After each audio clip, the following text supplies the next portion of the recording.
Hai semuanya, gimana kabar kalian? Semoga selalu dalam keadaan baik. Jadi welcome back di segmen analisa kripto. Teman-teman, di video kali ini kita akan update ya. Kita akan bahas sesuai dengan requestan dari ini. Nah, ini dia minta dibahas soal bahas ACA token dong Soalnya saya pendatang baru di dunia kripto. Oke, kita sama-sama belajar ya. ACA token atau ACALA token ya. Ini diperdagangkan di kisaran Rp849 di perdagangan hari ini. ACALA token merupakan project berbasiskan dengan decentralized finance atau DeFi. Jadi kalau teman-teman baru masuk ke dunia kripto, di dunia kripto tuh ada beberapa fungsi daripada token. Salah satunya ada yang memang fungsinya untuk sebagai layanan decentralized finance. Apa itu decentralized finance? Ini adalah semacam layanan perbankan, mirip seperti perbankan yang sifatnya centralized. Di mana di dalamnya itu kita bisa melakukan seperti deposito, tapi kalau dalam bahasa kripto itu disebut misalkan staking atau liquidity pool. Kemudian di dalamnya kita juga bisa melakukan pertukaran antar mata uang atau swap. Misalnya kita punya ACA, kita bisa swap ke USDT atau ke Polkadot atau ke BUSD, ya tergantung fitur di dalam aplikasinya. Kemudian biasanya juga untuk fasilitas DeFi itu kita bisa melakukan perdagangan derivatif. Ada juga yang bisa menawarkan seperti simpan pinjam. Jadi ini prinsipnya mirip seperti perbankan, hanya saja sifatnya decentralized. Maksudnya decentralized itu tidak diawasi oleh satu institusi terpusat. Kalau di centralized kan dia seperti ada bank yang mengawasi. Tapi kalau yang di decentralized itu lebih kayak yang mengawasi adalah komunitasnya sendiri. Jadi ada banyak pengawas, teman-teman. Nah, jadi kurang lebih proyeknya itu menawarkan seperti layanan keuangan.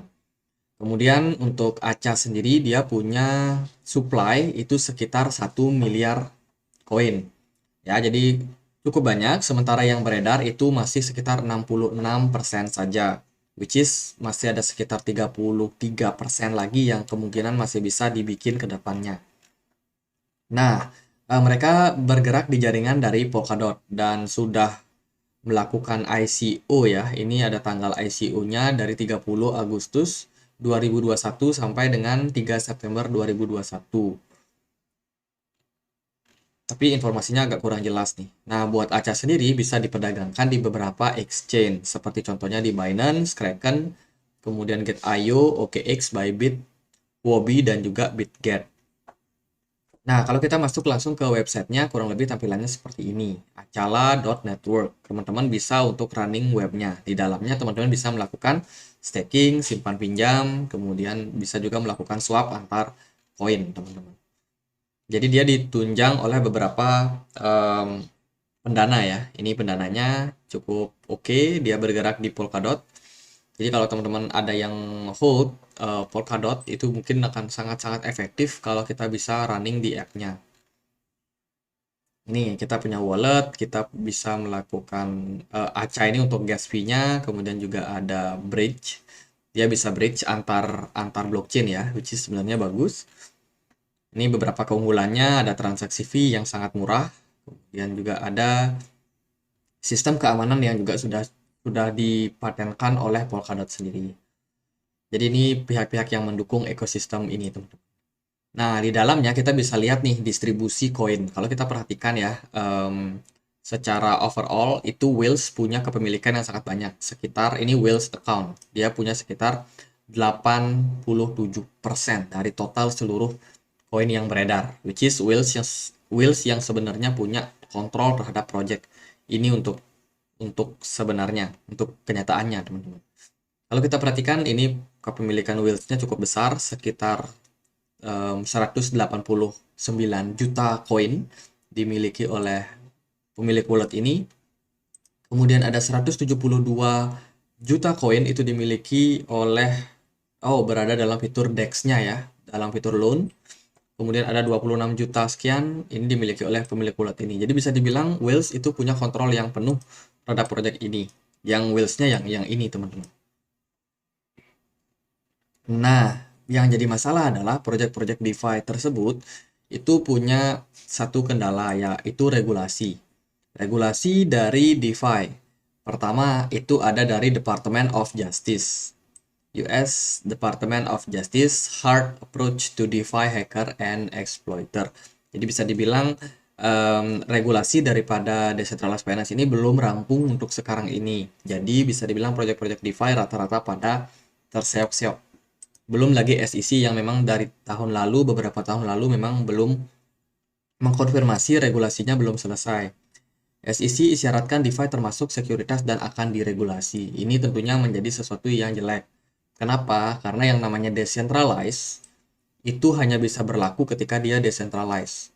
Ketika dia sudah masuk ke centralized, which is itu diawasi oleh pihak ketiga, dia udah nggak jadi decentralized lagi.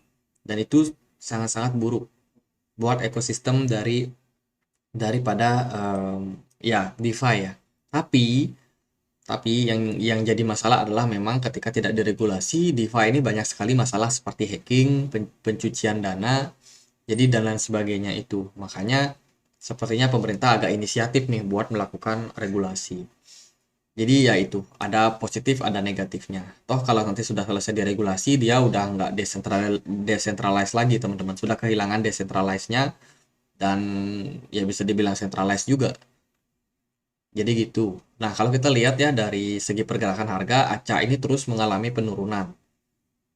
Ini terjadi sejak 2022 ketika di awal listing di Januari itu turun terus sampai harganya sekarang. Jika kita perhatikan overall volume smart money sangat-sangat minim di project ini. Saya agak sanksi kalau teman-teman ada yang beli ya.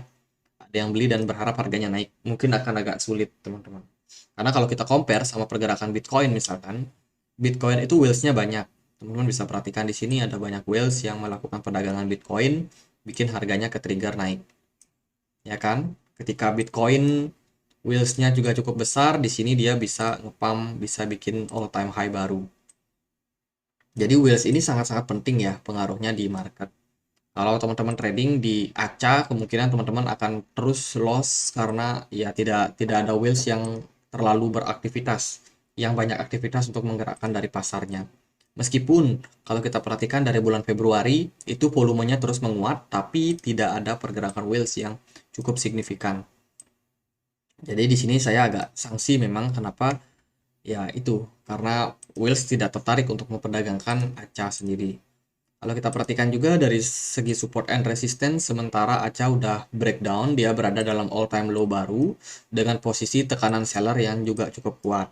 Jadi bisa kita simpulkan kalau yang menggerakkan market belakangan itu memang para retail, orang-orang yang punya dana nggak terlalu banyak dan mereka nggak cukup untuk menggerakkan market teman-teman.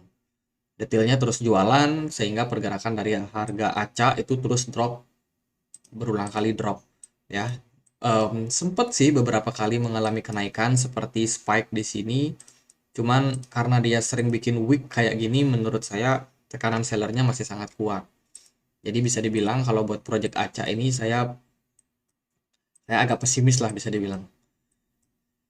Gitu aja. Semoga videonya bisa bermanfaat. Sementara pergerakan harga ada di kisaran 0,05 dolar, kemungkinan masih bisa turun. Yes, masih bisa turun di level sekarang. Mungkin akan ada sedikit kenaikan. Kita berharap dia bisa naik sebentar ya. Teman-teman mungkin bisa menuju level resistance di kisaran 0,08. At the end ya kalau dia mau turun lagi ya bisa jadi teman-teman. Karena kalau kita compare sama Bitcoin ini sebenarnya nggak sama sih.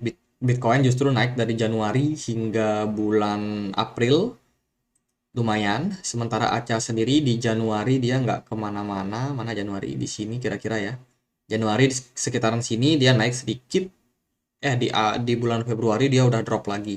Tekanan jualnya cukup tinggi.